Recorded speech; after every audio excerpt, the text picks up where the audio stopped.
Àwọn ayé lérí sí gómìnà Adeleke pé kò ní pẹ́ tẹ́ lẹ́yìn ọjọ́ kejì tó wọlé ìbò.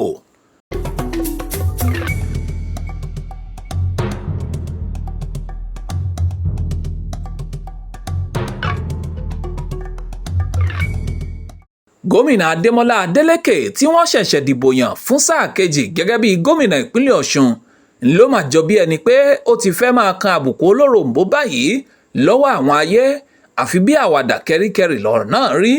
Adeleke, ẹni tí ọ̀gọ̀rọ̀ àwọn ènìyàn tó jẹ́ olólùfẹ́ rẹ̀ nípínlẹ̀ Ọ̀ṣun àti kọjá ìpínlẹ̀ Ọ̀ṣun gan pàápàá yíká orílẹ̀-èdè Nàìjíríà jáde fún láti fi ìfẹ́ hàn sí pé àwọn ń gbádùn rẹ̀ kó sì máa bá iṣẹ́ rẹ̀ lọ gẹ́gẹ́ bí gómìnà Ọ̀ṣun. Àmọ́ ṣá, ó jọ pé orin ti ń yí, ìlú náà sì ti fẹ́ bẹ̀rẹ̀ sí ní máa yí tẹ̀lé. Ọ̀rọ̀ wá fẹ́ dàbí ọdẹ afífìlà périn tí iyì rẹ̀ kì í ju ọjọ́ kan lọ.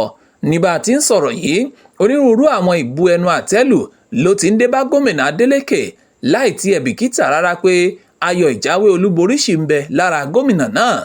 Látòrí ayélujára ní ọ̀pọ̀ àwọn àríwísí àti ìkànnìlábùkù náà sì ti ń wọlé wá fún gómìnà Adeleke.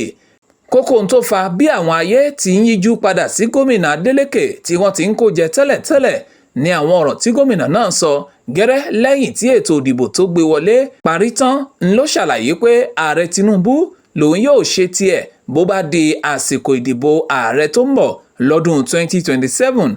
Adeleke tún ní bí ọmọ ni òun jẹ́ sí Tinubu, kódà gan òun kò ní pẹ́ lọ kí nílùú Àbújá káwọn lè dìjọ fẹsẹ̀ rájò nítorí ó ti ní àwọn ẹsẹ̀ ijó kọ̀ọ̀kan tóun ti tọ́jú sílẹ̀ tóun fẹ́ fi hàn Tinubu.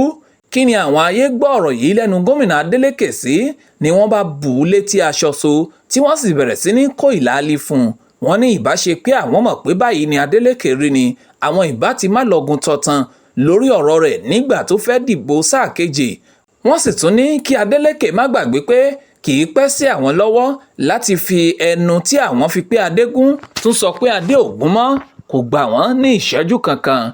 Gbòógì nínú àwọn tí kò bá Adeleke mú ọ̀rọ̀ yìí di kékeré ní gbajúgbajà ajàfẹ́tọ̀ọ́ nílẹ̀ yìí tó tún jẹ́ ọmọ oyè ẹgbẹ́ òṣèlú African Action Congress AAC sí ipò ààrẹ Ọmọyẹlé Sowore, ẹni tó ti ń bá Adeleke ná tán bí owó tẹ́lẹ̀tẹ́lẹ̀ ló tó tẹ̀síwájú tó ní ojú gba òun tì fún Adeleke pé ó lóun ó tẹ̀lé Tinubu fún ìbò rẹ̀ eléyìí tó ń bọ̀ lọ́nà.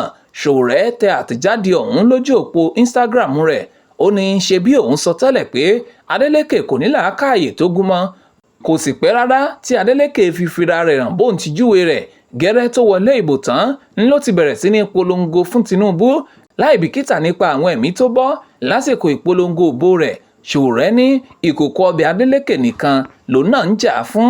Ó wá ṣe pàtàkì láti mọ̀ pé Adeleke lásìkò tó tún kéde pé Tinubu lòun yóò tẹ̀lé lọ́dún 2027 láti dé ipò ààrẹ.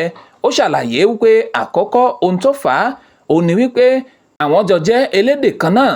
Ẹ̀kejì ni pé òun fẹ́ fi ìgbárùkùtì náà ṣe kóríyá fún ààrẹ láti lè parí àwọn àkànṣe iṣẹ́ pàápàá jùlọ àwọn irinmọ̀sẹ́lẹ̀kẹ̀ iṣẹ́ òpópónà eléyìí tó ti ń bá lọ.